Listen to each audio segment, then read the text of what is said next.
everywhere. Okay. Because of the constraint, the size required, and then the essence, like you tend to relax on the not work for it. Then it is space consuming.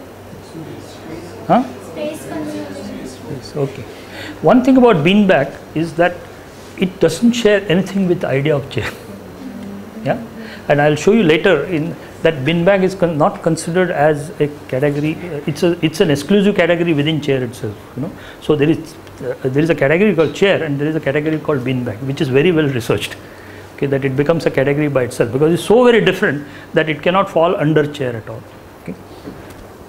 The proper way of seating in a culture. Proper Way of seating in a culture. Yeah, it is, but it's sort of very Western in nature, the way you sit there and all. So Yeah. So I'm saying that is the reason. Yeah.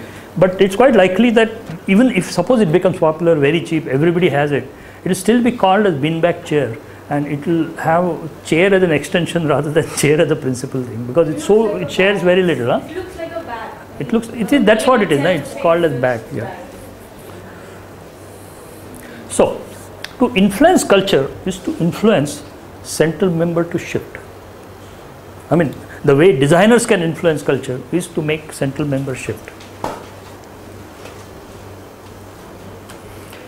And remember, central member fortunately is a dynamic entity. So, you have a chance of making that change. And every designer hopes to influence central member some way. Some are successful and make history. Others simply made an attempt and kind of vanished.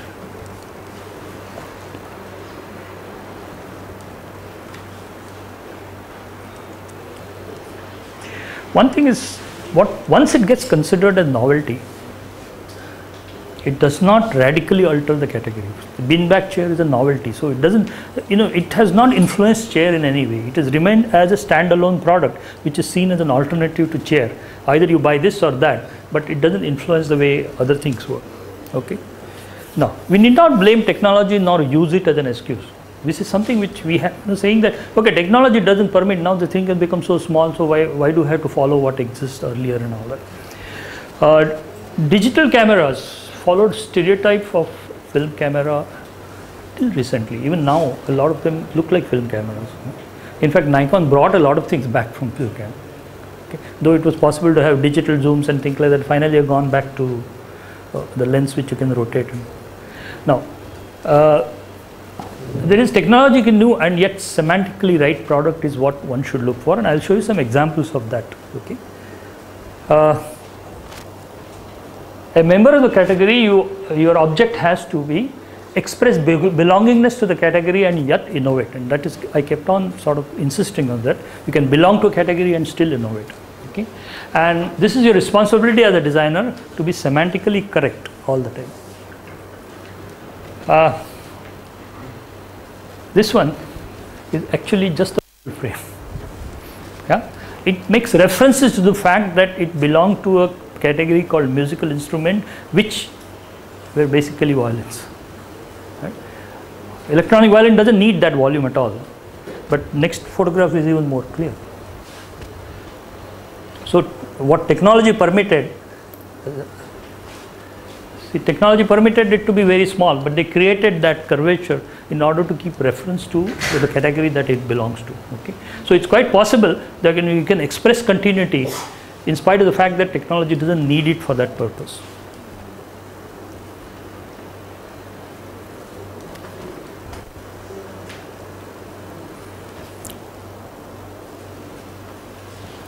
So this is actually nothing but a semantic device, which serves a function of showing its history, and no functional reason is there.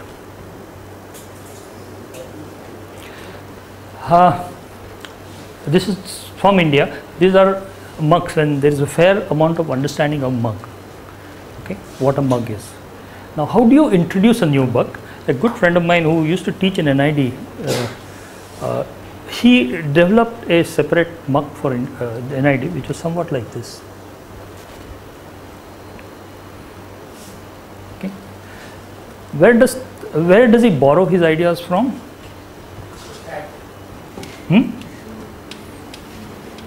Will be spilled over. Will get spilled over and gather. Absorption and all. The saucer. The saucer. Cup and saucer.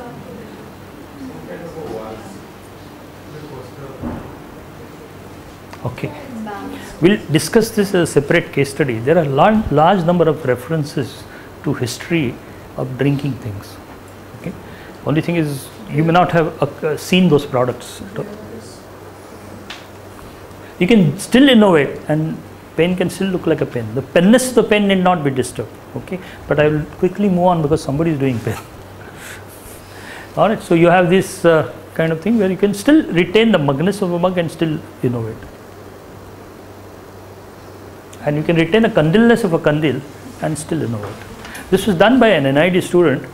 She was a textile student. She did a course in semantics, and she borrowed from two things.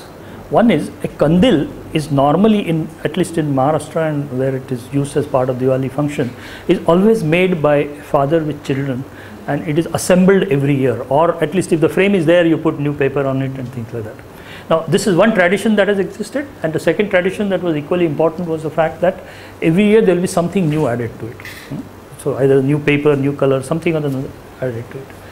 And she came out with, see, this is actually, those are squares and triangles, which after Diwali is over, you take it out and keep them stored in a box, right? In Diwali, you come and sort of, put them together, tie them together and add this things. This can keep changing every year, but the other one can change. So actually she uses textiles mainly because that's her background, but she kept the continuity of the fact that a family will make it every Diwali, that children can get involved. So the skill required is quite simple.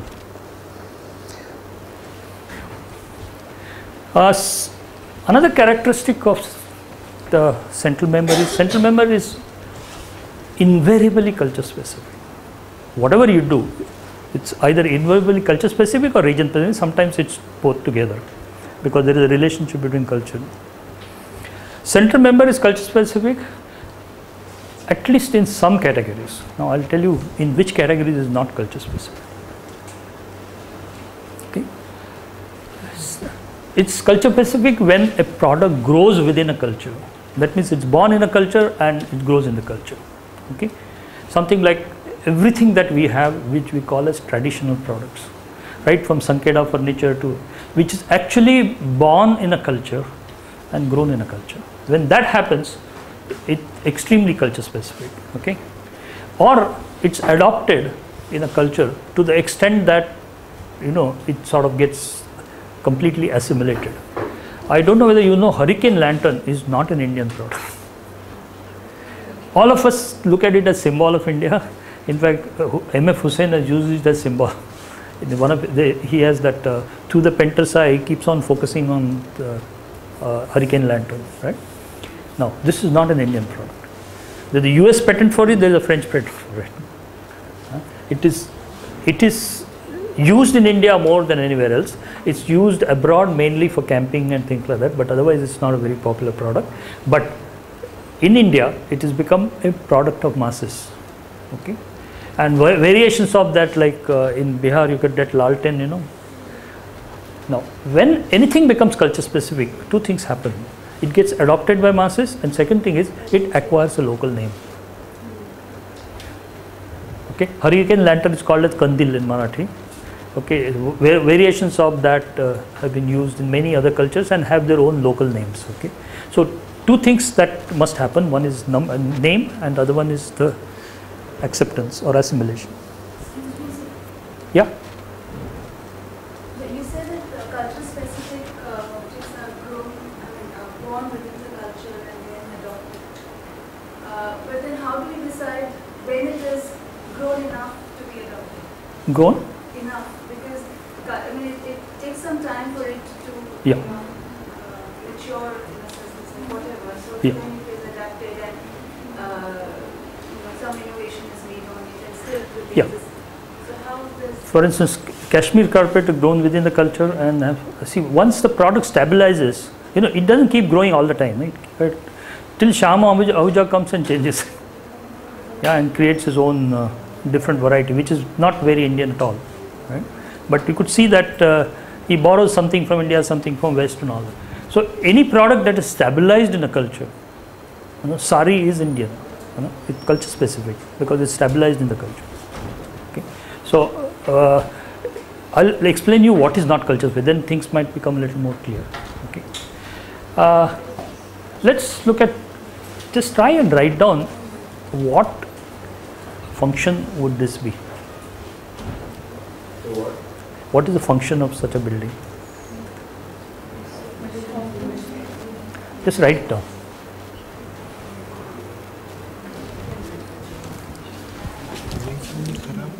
Huh?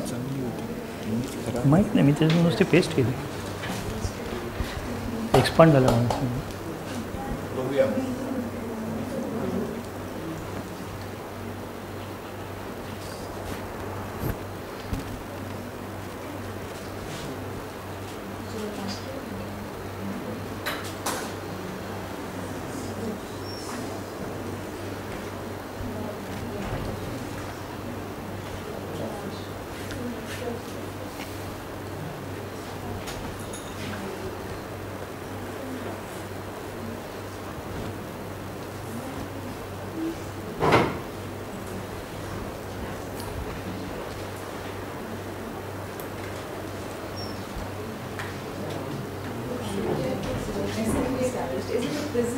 Huh?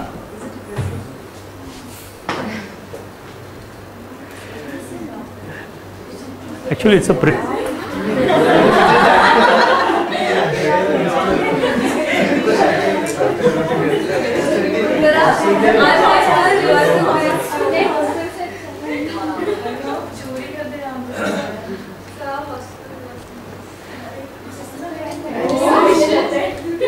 I received this on my Gmail. it's better than your hostel, right?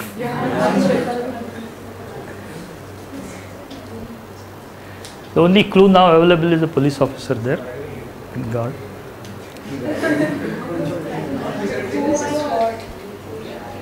Yep. So the point is, it's a prison. Because the attitude towards prison in other countries have changed. They are not seen as punishment, but they are seen as corrective places, rehabilitation places. While in India, our idea is to punish. So our prisons are quite different than the way prisons are done in other countries. So the idea I'm trying to make is that these are very culture specific, and if the culture changes its ideas, it changes its buildings, it changes its products, it changes its environment. Things which have completely grown in the culture, the whole concept of priest. Every community has a priest which looks very different. Yeah? One on the left side, where do you think that comes from?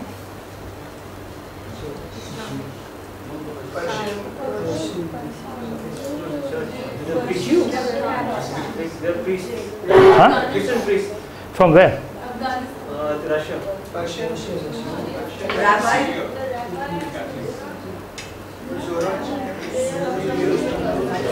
Okay, all of them are having a cross in their hand, so we should say they are Christians at least, right?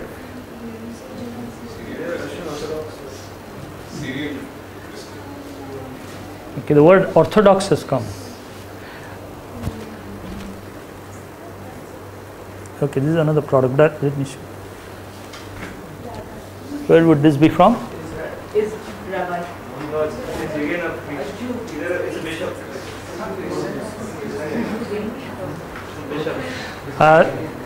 It's an interesting, there is a community in Kerala called Syrian Christians. Syrian Christians. Syrian Christians was because Christianity came to Kerala through a Syrian route. Much before Vasco da Gama and Christianity that came through a Latin route.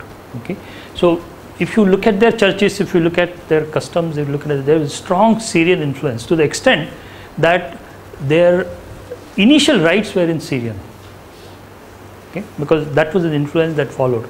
It's only now that things have got started into local languages and things. Now, point that I'm trying to make is that when things grow in a culture, within that culture, it sort of gets accepted as the proper example of what a priest should look like. So we have our priests which who look different. They have theirs, and we have our own puja products which look different. In fact, they also have. This is the only Christian thing where in a churches have somewhat looking. They look like a temple, and there is a huge oil lamp in the front, which they have borrowed from Indian tradition. But that oil lamp is a little different than this. There's one of those big, huge Kerala things.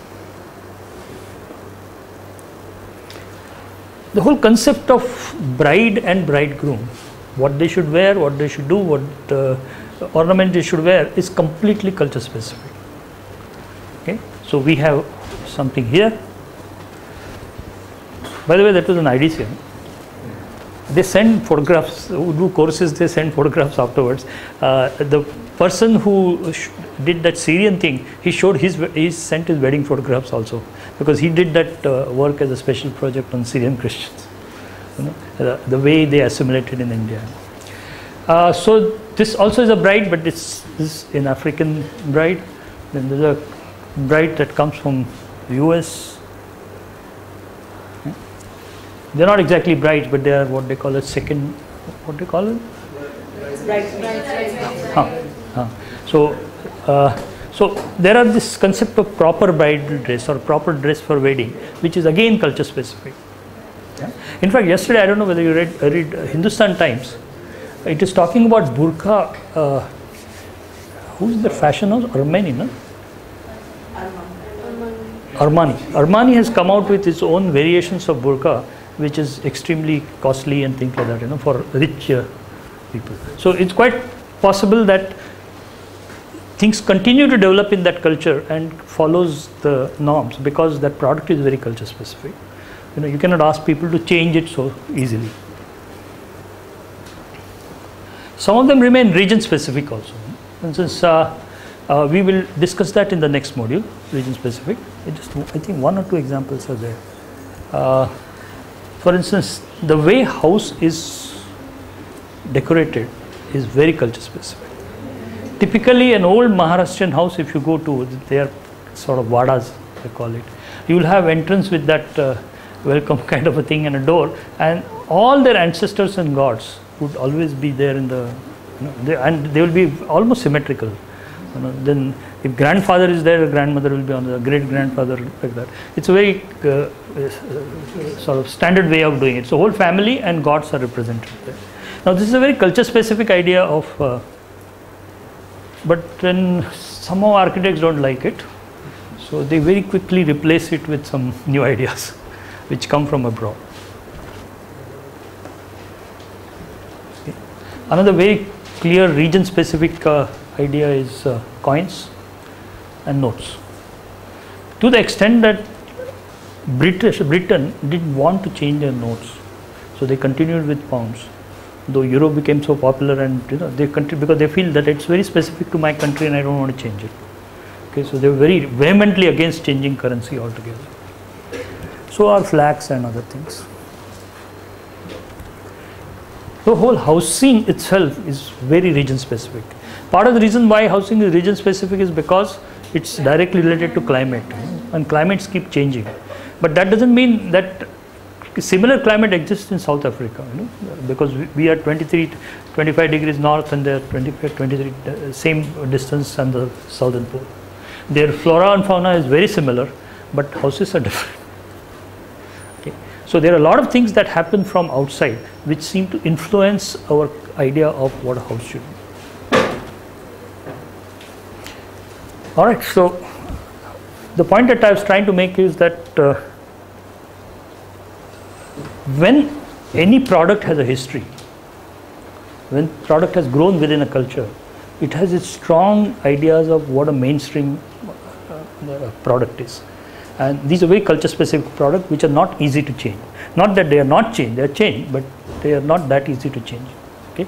Particularly if the products are related to some ceremonies, if it's related to ritual, these form very tight categories. There are two or three reasons why categories become tight and they're not easy to change. First reason is they have something to do with rituals or something to do with religion. Second reason is there is an external body which dictates it. Explain you that. Sports is one such area, where external body dictates what a product should be. to the extent specifications are, that's what the swimming pool, the swimming suit thing is like that. You know, the body is trying to enforce saying it should not exist. And the third thing is that there are certain cases in which sports, culture, and a national thing like flag, the description of the flag is very clearly coded. You know, the length and breadth and size, color, band sizes, exact color, everything is coded. So you cannot change that kind of thing. All right, so this is just one example.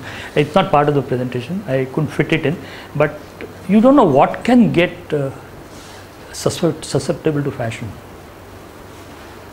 Cross, which I thought was a religious item, has been a source of fashion in. I think there's a last. Yeah. Also.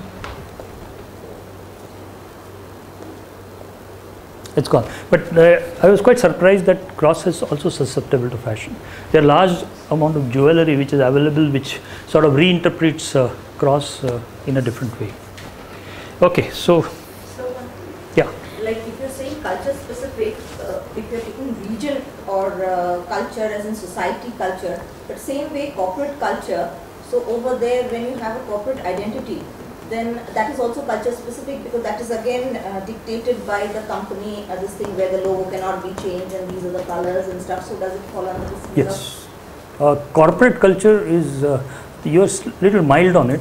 There are instances, they are not common now, but earlier in 60s and 70s, companies used to have very clear instruction of how to dress and not to dress. That if you should have a cuff link and you should have this, you should have this kind of thing. There are written codes of that kind. And now things have sort of changed a little bit. But still, a lot of unwritten codes exist. No American will go for any meeting without a suit, any formal meeting. Yeah? Though they otherwise are very informal, you know, as far as office is concerned and formal meetings are concerned, they'll always be in a suit. Okay? Though right now such instructions don't exist. So people from India who do not normally wear shoes would actually go from any meeting with a foreigner always with a suit. That's because otherwise it might be considered as rude. So we do have a corporate culture which dictates it. It so happens that corporate culture is under a tremendous Western influence. So we also equate it with Western culture, but it does exist. I think that other slide is in the next presentation on what does not change with culture. We'll come back to that later. So in fashion especially they talk about, similar thing, but just a word terminology they use is uniform. In? Uniform. Because everything that is trickled down, what is couture and then it comes down to, and so basically everybody is trying to conform and they, yes. the code is Next presentation. Uniform is there. Okay. Uniform is one way of category belongingness. In a very quick way of making you belong to a category. Okay, so we will have about 10 minutes break.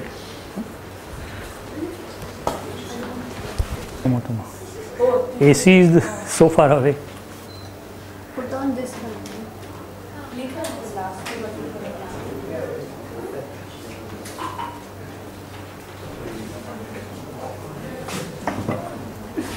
Okay, so there are two things that we saw which are worth sort of summing up. One of them is that central member is dynamic.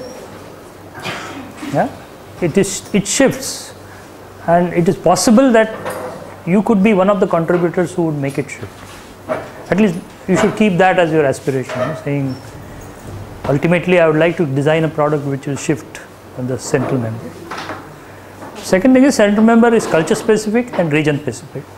Okay, particularly in certain kinds of products, not all products. Okay, and in the next presentation I will show you, where it matters and where it doesn't matter. Yeah.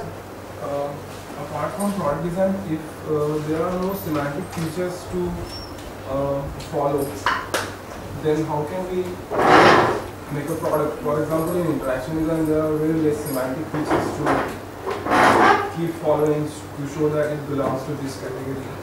No, there are several semantic features. Unfortunately, interaction design borrows semantic features from real products. That's the problem. But yeah, metaphors. But main problem is interaction design has a very small history. So there's nothing culture specific there. Yeah? And I'll show you a lot of products which don't have a history. There is no answer in the culture at all. So you simply adopt that product. Yeah? Later on it will come.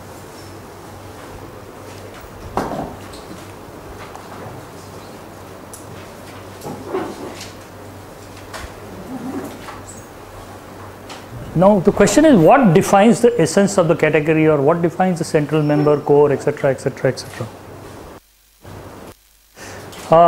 What we are interested in is capturing the ness, the churchness of a church, or a temple-ness of a temple, or a cup-ness or a kettle-ness of a kettle. So that ness is what we are trying to capture. There are various ways. One of them is you capture the ness of a category. For instance, theatre-ness. That means theatre is a category, so you capture its theatre-ness. Church is a category, you capture churchness. Or cup is a category, you capture. Second type is Japanese-ness, portableness, sturdiness, sports-thingness, feminineness. These are not categories. These are concepts, mental concepts, which do not have, they are not object categories as such. But still, ness is an important aspect of it. Sometime later we will go to the type 2. Currently we are only concentrating on type 1. Okay. Even an ambassador tries or pretends to be a reservoir by acquiring that ness. What does this mean? And I'm using the word acquiring deliberately, because a lot of these things are acquirable. Okay, it acquires a certain characteristics from reservoir, slaps it onto its body, and then pretends that it's also a reservoir. Okay, and this is acquiring something from a new category. That means it shifts a category. Or it's quite possible that you can just change your clothing and postures to make people, that makes people look different. A new message is given. So the ness here indicates the carelessness, defiance. This is a type 2 that we're talking about. So there are two kinds of things. One that deal with attributes and characteristics, and the first one, type 1, deals with object categories. Okay, they're two different things. We'll concentrate only on the first one. So this theory is based on the structure of semantic memory and a two-stage processing. We need not bother about two-stage processing, but structure of semantic memory is a very interesting concept. Okay, and we'll just at least touch that concept. It is based on the fact that words and their conceptual counterparts exist as independent units in the semantic memory. Remember, we thought that every word is represented by certain images, certain attributes, certain behavior characteristics, and mix of all of this. Okay, so there is a conceptual counterpart for word which includes all that. Okay, so meaning of any lexical term can be represented by its semantic features, and let me explain you what these semantic features mean. But before we do that, let me explain you that there are two levels at which objects exist. One of them is subordinate level, that is sparrow, duck, etc. Other one is superordinate level, called bird. Bird would mean, the difference is very simple, that all birds are not sparrows, but all sparrows are birds. Okay, so they are a subclass within that. Okay, now semantic information is represented by a set of semantic features which are normally sensory or behavior. Okay, sensory would also mean audio, and there are a large number of cases, particularly in interaction design, audio feedbacks are quite important. That's one way of knowing whether the thing is. So there are semantic features, could be audio, semantic features can be visual, they can be of any sensory thing, but they are often visual or audio because that's one that gets most popularly used. But I believe that now even the olfactory kind of things would likely to come in. Okay. Features include, there are two kinds of features. One is defining features and characteristic features. Defining features are essential to the meaning, the major role in categorization, and so important. Okay. And characteristic feature, according to the literature, is called accidental. That means it's not really accidental in the sense that one can dispense with them and still get away. Okay. but defining features are a minimal thing that's required. Now, typicality rating depends on extent to which characteristic features of a superordinate called bird are similar to the examples like sparrow. So it's the other way around. If a superordinate, whatever characteristic features of superordinate are reflected in the species below or the objects below, then that is likely to be having a higher typicality. Now you remember we did that mug exercise. You know, I gave you 8 mugs and asked you to rate for typicality, and almost there was an agreement of which is most typical, etc. It had all the characteristic features of which that whole idea of a mug contains. Now one would feel that it's important to have defining features. Defining features are shared by actually, what is important? Is it defining feature or is it characteristic features? Okay. All right.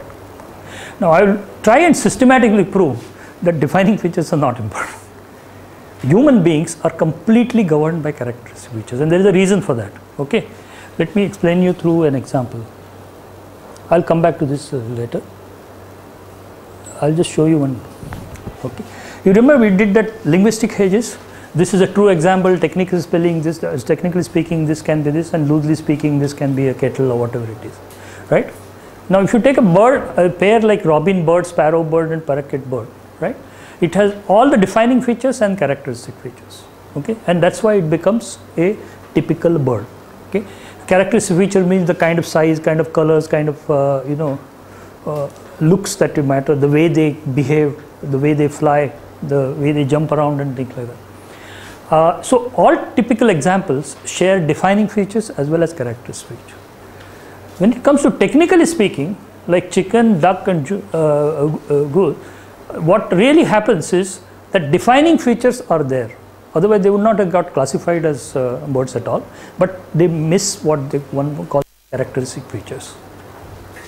Okay, and since in most of these defining first 1 and 2 defining features are anyway there, what really matters is the characteristic features. So in almost every category, identification is done on category features, characteristic features. Last one is loosely speaking. Bat, bird, butterfly bird, moth bird, etc. They have the characteristic features but not the defining features. So they are what one calls as pseudo examples. You know, things like we had difficulty with bat, we had difficulty with penguin. They are sort of sitting on the fuzzy boundary. They are pseudo examples which you feel that they belong to one category, but they actually belong to another category. Now, if you go back to this, defining features are anyway shared by both 1 and 2, that truly speaking and technically speaking, so they don't seem to matter at all. So rating of how many characteristic features are shared or not shared defines the typicality. Okay, and that is category membership, and that is exactly why the gradient that we talked about, typical to non-typical, gets developed in the Wittgenstein, because typical shares maximum number of it. As you start sharing less and less, they go away from typical to bounded. But basically the change occurs in characteristic features and not in defining features. So we have problems with chicken and penguin and things like that because of defining features are different and characteristic features. It's possible to change category belongingness with very little effort, and something that designers always exploit, okay, and sometimes misuse, though you should not misuse it, sometimes they misuse it. Okay, this I explained. Division works beautifully for natural objects like truly, technically and loosely speaking, because they are very clear borders. But when it comes to man-made objects, these borders are slightly hazy. You cannot really say that defining features end here and then truly speaking or technically speaking starts and ends at some point. Sir, Yeah. So if you want to really change the core member of a particular, let's say, some conception, so then in this way, like, we should actually work on the accidental features, I mean the characteristic features, not the essential change. So Because they already have essential features. Defining features are already there. So you have, actually you would be dealing with, I'll explain you through several examples how characteristic features is most important to handle, and designers keep handling it. Yeah? So I'll give you examples of that. Okay. So you have situations like this, the reclassification of Pluto. Some 2 or 3 years ago, Pluto got reclassified because it did not have a defining feature. It had all the characteristics but not the defining features. So most scientific classification is based on defining features. They do not look at characteristic features, but human being classify based more on characteristic features. Till they are told, for instance, somebody has to tell children that bat is not a bird. Though, because it has all the characteristic features, so it looks like a bird, but it's not. Characteristic features are largely sensory features, somewhat exclusive to that category, and that is the reason why we're talking about. See, for instance, IITian doesn't have a defining feature. IITian, they're all human beings, right? They're of some age group, etc., etc. What you do in IIT, as soon as you enter, is to pick up characteristic features of your seniors, and you start looking and behaving like an IITian. So it's possible to acquire and possible to dispense with them. You dispense with all these characteristic features when you go for an interview. Yeah? You change your characteristic feature, and you again change the characteristic when you join a company. Because then you have to meet some other characteristic features, we dispense with them. So it's quite possible to manage this very easily. So all that you deal with is characteristics. Now let's look at why it is significant for both product design and visual communication.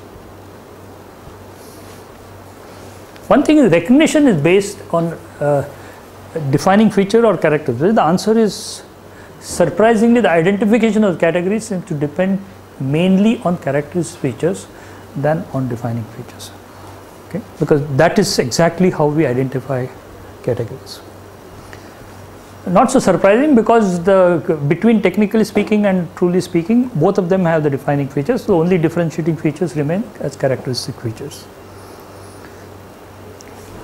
And that is why it is possible to change the category belongingness with very little effort, and something that you must look forward to. And we've been doing that all the time.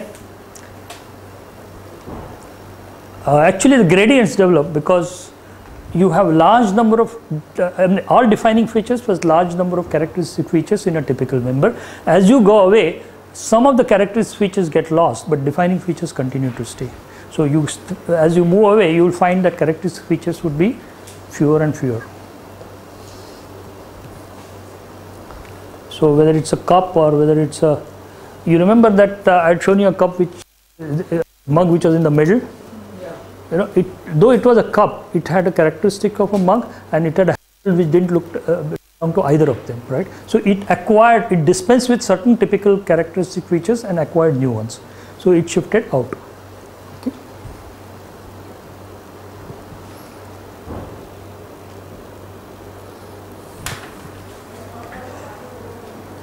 Any van can be converted into an ambulance, change only the characteristic features. Have that lamp, white, that red cross, and write ambulance in reverse. It acquires character. Nobody goes to check whether there is a good spring there, or whether there is a good what you call stretcher and things like that. That is something which you can do only later. But on the front, visibly, it's the characteristic features which tell you that it's an ambulance. It's exactly what IITians do, no? And this is what almost everybody does. When they join a new clan, first thing they do is to sort of acquire those features. You look at young cricketers, no? They all behave like some senior cricketer. They have ideal. So somebody stands like Sehwag, and somebody, the juniors always sort of pick up characteristic features of their seniors. Okay, this is done already. In films, you can become a Bharatiya Nari to a vamp to a villain quite easily by changing only the characteristic feature. The whole industry or modeling is based on changing characteristic features. Okay. Which is what you do in fashions, and which is what you do in uniforms. Right? The only way to know that she is a schoolgirl, because she cannot change her body, is to wear a uniform, and then you know that this person belongs to the school, and you also kind of identify the school. Same thing happens with a watchman, or same thing happens with military or something. That is so important to know the characteristic features that in many religions, first thing that you do is to change your dress. in Indian religion it's called a diksha. When you get a diksha, first thing you do is to change your appearance, right? But not necessarily in religion. First thing, I had gone to a ship which teaches merchant navy people, okay, for some work. I had gone there, and he said that our first thing, moment they enter the ship, is to make them change into uniform. Okay, and he says that moment they wear uniform, their behavior changes. Okay, it's so important that even kitchen staff there wears a uniform, and uniform tells you who is senior general. So their entire responses, everything gets defined by that. So he says the first thing is to change the uniform, and this is not necessarily in one religion. This is in all religions. Okay, first thing you do is to change your dress. In fact, in Christianity, there are 7 levels of priesthood, and each of them are coded with different kind of attire. So when you scale up to the next one, your attire also changes. The military is very common, all. So semantics of category belongingness not only connected to dresses and makeup, but objects are also perceived similarly. For instance, all of these theatres, single screen theatres, have actually a triangular truss asbestos roof. Yeah? All of them. But what you see in the front is very different. Okay? You don't even see that roof. Enough thing is done to hide that kind of a roof. So you do all these kind of things. There is a single theatre called Novelty in Bombay. What you see in the front is an office building. Okay, and the theatre is at the back side. Okay, but office building had to have a different treatment so that theatreness of a theatre is very clearly expressed. Okay, because they want to advertise. No, being on the front, people should know where the theatre is and where so that people go there. So a lot of characteristic features like this kind of a jali, then marquee, then large posters, and that pylon-like thing. These are added in order to create that theatreness. Some of them are functional, some of them are not functional. For instance, that thing that happens on top is definitely not functional. There is nothing there, it's just brought in to create that.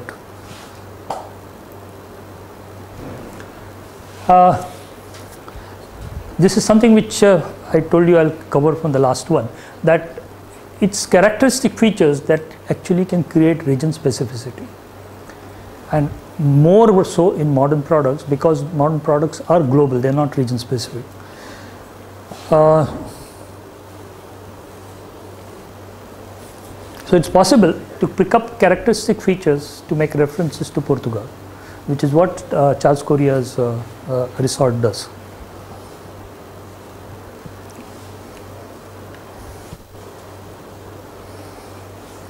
And this is what a lot of these greetings do to show Indianness. And this is what Hafiz contractors do to show its dated and Roman look. And this is what another architect did, where an old building was given a new facade to create that sense of modernity. This was at one time in a Honda showroom, now it is taken by some other car company. It's there in Sakinaka. Yeah? So the front was added mainly to create that feeling of it being a modern building. Inside it is still an old garage kind of a construction. So acquiring new characteristic features make a lot of difference. So however you may not want to agree, characteristic features finally communicate category belongingness far better than defining features. Defining features have to be there. I'm not saying it is at the cost of defining features, but it's the characteristic features that matter a lot. Okay? Any question? Oh. I'm not giving any assignment now.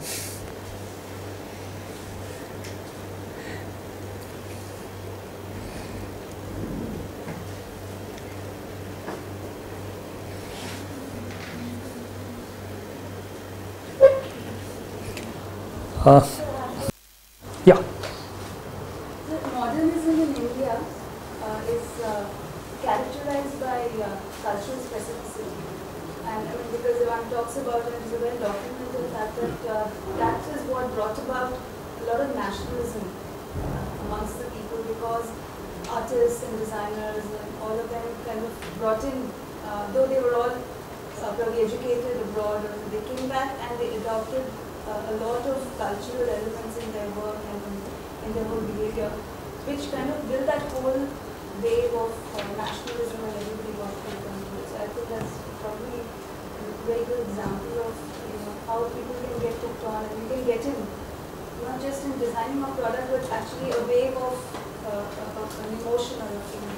Yeah, I agree with a substantial part of it, not full. Actually, it so happened that after independence, there was this very strong national feeling, and people wanted India to be modern and yet remain India, and that's where a lot of these things got done, where people actually trained abroad came and started, using their skills in India, using their intelligence in India to create newer things. So modernism came through some of these things, but not all of that is culture specific. For instance, Chandigarh is not culture specific. Chandigarh as a building was built somewhere else. Not built, I mean it was conceived for some other thing, it was just brought here and built later. So, and basically modernism did not believe in culture at all. It is actually they believed in cultural discontinuity as far as architecture is concerned. Yeah, nationally, the Indian modernism.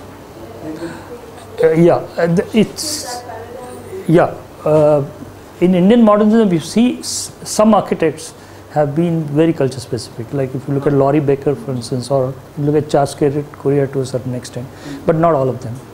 Raj Rebel, and I have a collection of a lot of these photographs of their work, but some of them are not culture specific, and grossly now a large number of them not culture specific. They put that blue glass all over the place, in a tropical place, but that's the way it is.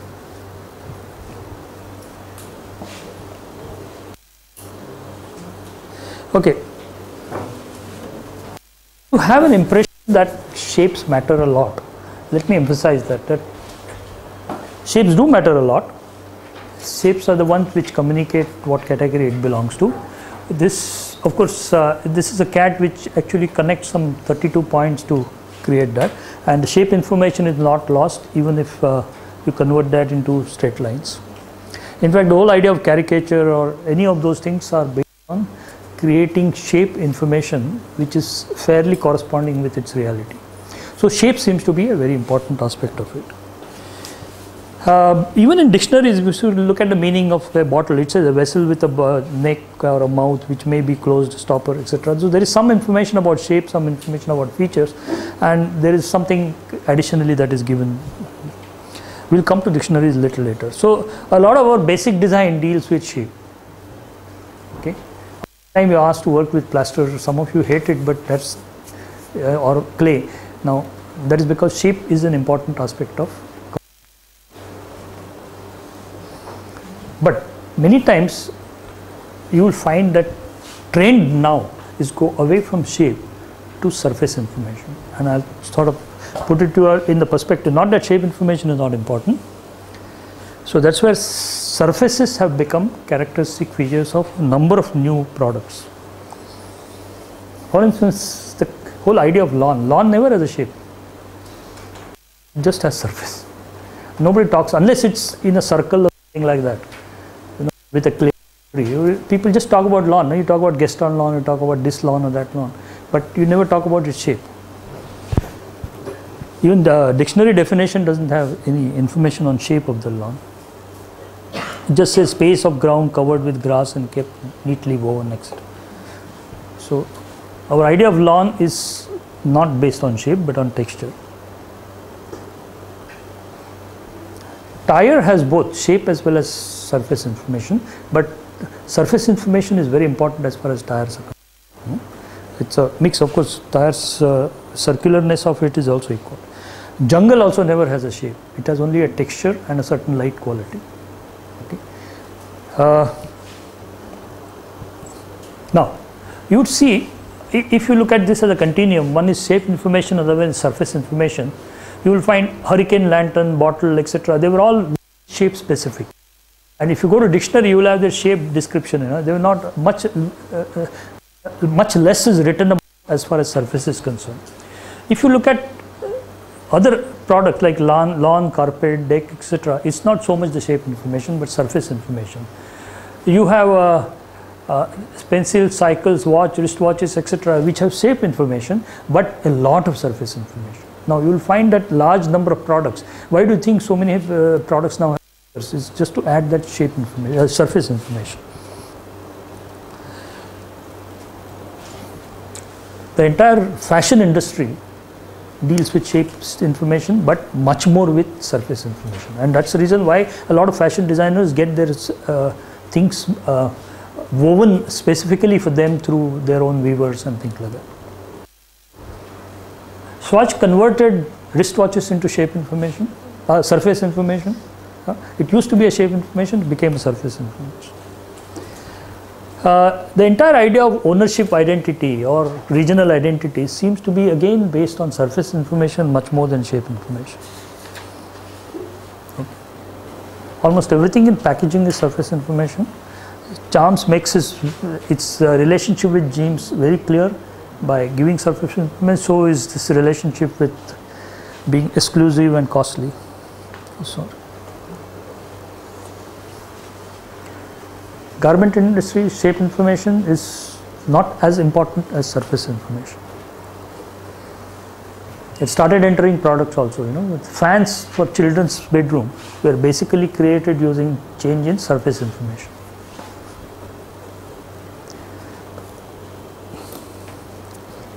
Okay, this is a Goan house. It's a modern house which is built with the Goan style, mainly to create that surface information. It's sort of it's like office contractor equivalent there, who creates this modern buildings which look actually like old Goan buildings. Again, changing surfaces. This is again surface information. Most of it is surface information. So, need for an individual product identity within a class of object is based on surface information. What happens is that it's very difficult to say all say wristwatches create an identity without using surface information, because wristwatches tend to have a very similar shape. So how do you create that? Or if you have a range of products like this, for instance, your company has a range of wristwatches. Now how do you create various what do you call that as various lines, no? Which one of them is they name this like Raga series, this series and all. So it's basically changing surface information that allows that to happen. And many times external constraints do not permit you to change shape information at all, and you only have ability to change shape surface information. For instance, in sports you cannot change, a number of things are fairly controlled and you cannot change shape information at all. So the identity comes mainly from surface information. So do for floppy drives. Floppy drives have to have a certain kind of shape in order that they fit in. Now they are not there anymore. Okay. Besides object identities, surface tells quite a lot. Let me explain you that. It tells you which one is more fresh, how fresh are the tomatoes. All this is surface information, and we get governed by this. We take our daily decisions based on surface information. Okay. Which bananas are fresh, which dosa is ready, which toast is overburnt. These are all surface informations. Okay. Or is the frying done? All the time you are governed by surface information. Somehow in design schools it's underplayed. There's a lot of emphasis on shape but not surface information. There is a recent shift from shape to surface, which is even common in, surprisingly, you start seeing this in terms of stickers in cars and things like that. In textile, of course, it was always there and has continued to be there, but it has also changed in architecture. People started creating surface information which actually gives an identity to that product. Okay, so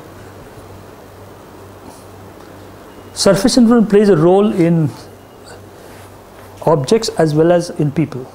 Okay, and the fact that there is a huge industry that supports surface information, the entire cosmetic industry has nothing to do but they change surface information. Yeah?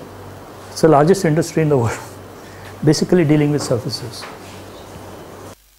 That includes what?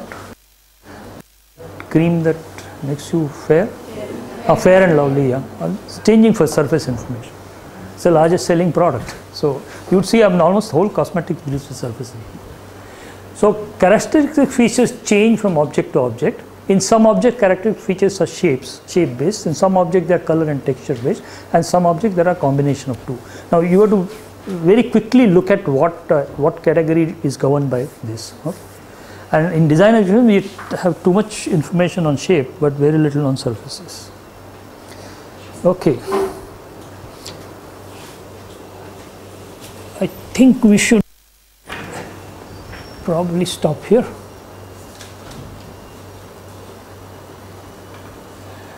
Okay, the next presentation on methods.